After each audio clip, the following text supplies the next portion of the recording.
Bom dia, vamos continuar com a nossa leitura, mas antes de fazer a leitura do capítulo 14, eu gostaria de fazer um relato do quanto que foi importante fazer a leitura desse livro todos os dias. Não que o ato de ler que fez, mas o ato de criar um hábito.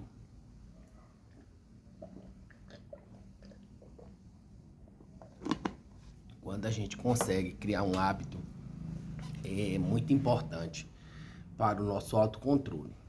Então, acredito que uma coisa assim que ajuda bastante nesse autocontrole é o hábito de fazer algo repetidamente, de forma categórica e metódica. Então, eu consegui, por exemplo, voltar para a minha conduta ética alimentar, conseguindo controlar essa alimentação. Então, já consegui perder 4 quilos e isso tem sido bastante satisfatório. Diz assim, então, Sêneca: dentre todos, apenas são ociosos aqueles que estão disponíveis para a sabedoria. Só estes vivem, pois não apenas cuidam bem de seus anos,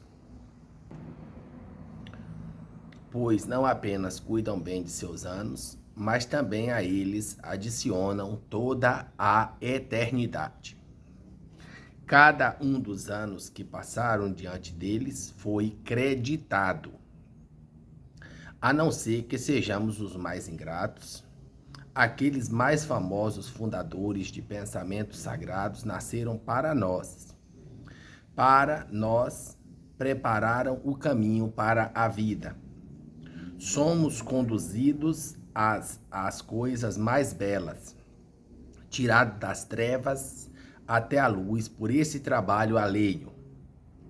Século algum nos é interditado, todos nos admitem, e se por meio da magnitude da alma escolhermos sair da estreiteza da fragilidade humana, há um vasto tempo a se percorrer. É possível discutir com Sócrates, duvidar com Carneades, acalmar-se com Epicuro, vencer a natureza humana com os estoicos, ultrapassá-la com os cínicos. Já que a natureza das coisas nos permite marchar em comunhão com toda a eternidade, porque não nos voltamos inteiramente deste espaço de tempo exíguo e caduco para os períodos que são imersos, que são eternos, que são partilhados com os melhores.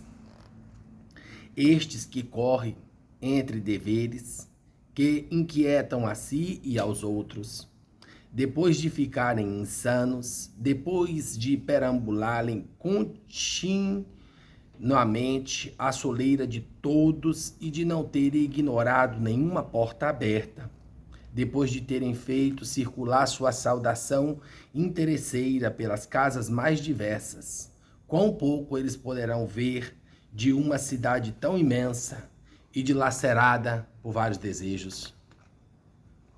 Quando haverá sono, ou a luxúria, ou a desumanidade os separarão? Quando haverá que, depois de tê-los torturado com uma espera muito longa, correrão fingindo estarem apressados?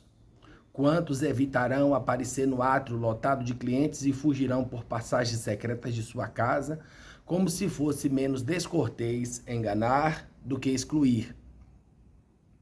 Quantos ainda, meio sonolentos e pesados da bebedeira da véspera, repetirão o nome que lhe foi repetido 1000 vezes com o bocejo mais soberbo, mal levantando os lábios, aqueles miseráveis que interrompem seu próprio sono para esperar o de outro?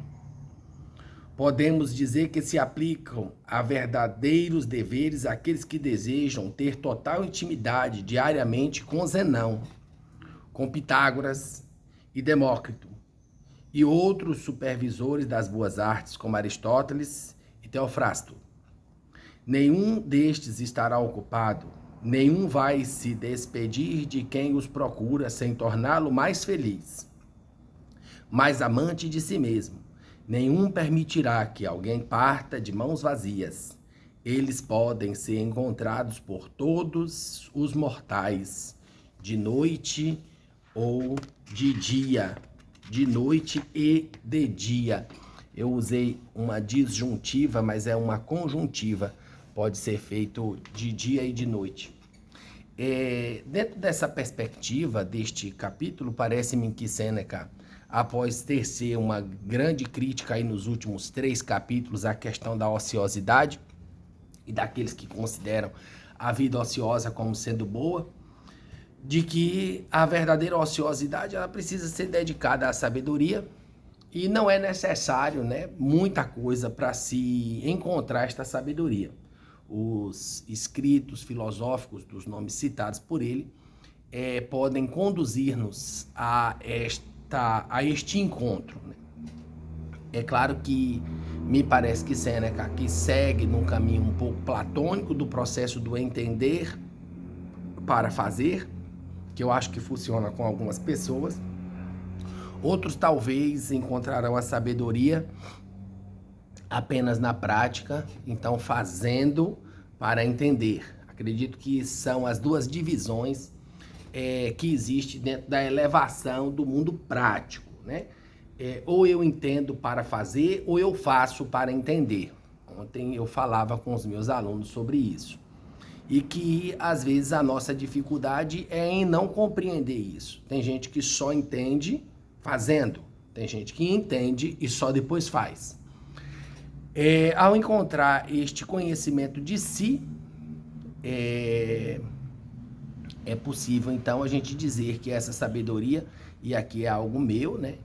Eu acho que essa sabedoria pode ser encontrada nesses livros fazendo 2 coisas. Repetindo os hábitos destes grandes homens, e aí ele coloca que os 5 são os únicos que conseguem superar a humanidade, né? O humano, acredito que ele se refira à questão da elevação interna num nível tão alto a ponto de desprezar a coisa mais importante que existe entre os humanos, que é o seu orgulho.